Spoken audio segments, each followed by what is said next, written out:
Morning guys, how are you all today? So as you can see, all my hard drives have just arrived, and that is the Synology device there. Now I know I told you I couldn't tell you the model number, which I can't, which is why I have covered it up there. You can't really tell what one it is. There's quite a few that look like this, but it's not the new 1815 Plus. This is a few steps up from that.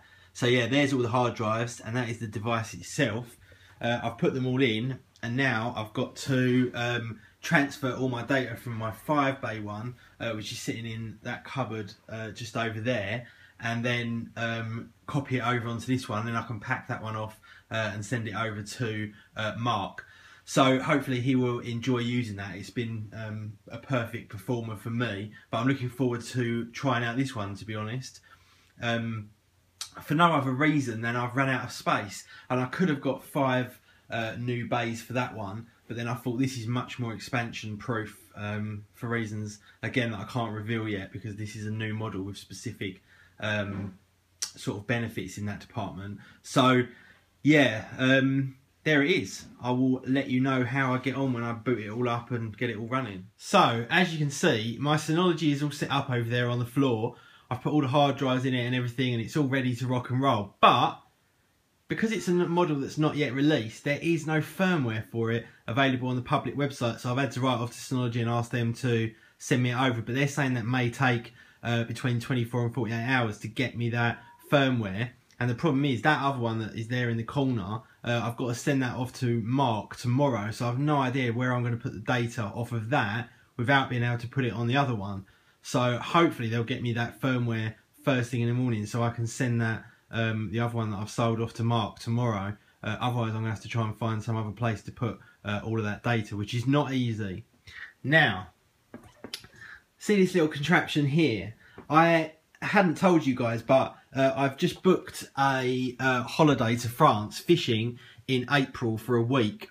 And obviously I'm going to be without power for that week. There are power ports there, but you have to go over to the main building and plug stuff in and leave it over there. So I thought, well, I'm going to need some serious battery backup power. Now you guys know I love my battery backups, but I thought I would take it one step further and try and get enough power to easily last me the entire week and then some. And that would also charge my MacBook Pro or Air or whatever I take, tablets, literally everything that I might need, charge up my boat, absolutely everything. So what I thought I would do is this. I went out and found the most powerful car battery that I could within reason, and this is 60 amp hour. Now when you think that those little batteries that we get, the little 15,000 milliamp hour batteries are, well, kind of minuscule really in comparison to this. This is obviously a big fuck off 60 amp hour car battery. I think 15,000 milliamp hour is obviously 1.5 amp hour. Is that right? I think anyway. So this should last an absolute eternity. 60 amp hour, as you can see, I've got small hands and it's not even that big. And what I've done is I've bought this little bit thing here, and eventually I'm going to put this all in a nice box and make it nice and easy to sort of portable and make it look nice. This I've bought off of eBay. It's only a few pounds. It tells you the voltage, and it also gives you 2 USB outputs. So you've got a 2.1 amp and a 1 amp output. And I've crimped all of that on the back. I don't know how well this is going to come out, and then attached it to the points, the plus and the positive and the negative. And yeah, it's all working. As you can see, everything has come up fine. Now I thought what we'd do is live test it. I have already done this, so I do know it works, but I thought I'd show you guys anyway. So you can see at the moment you've got a certain amount of battery in there. Now I'm going to get this, plug it into here. I actually tested this straight away with my iPhone, which may not have been the most good idea, but anyway it worked.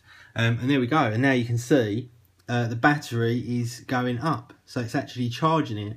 And this thing, 60 amp hour, should literally last me the whole week easily, and charge my MacBook Pro or Air or whatever I take, and my boat and anything else. So I'm going to make an inverter to so I can actually plug a mains into it. And I've also got this, which will let you plug a cigarette lighter in, which when you combine these two together, I might not even need a full inverter. I might just be able to get away with this if I can find a MagSafe 2 cigarette lighter charger, then that is pretty much all that I would need. Although I may need an inverter to charge my electronic bait boat.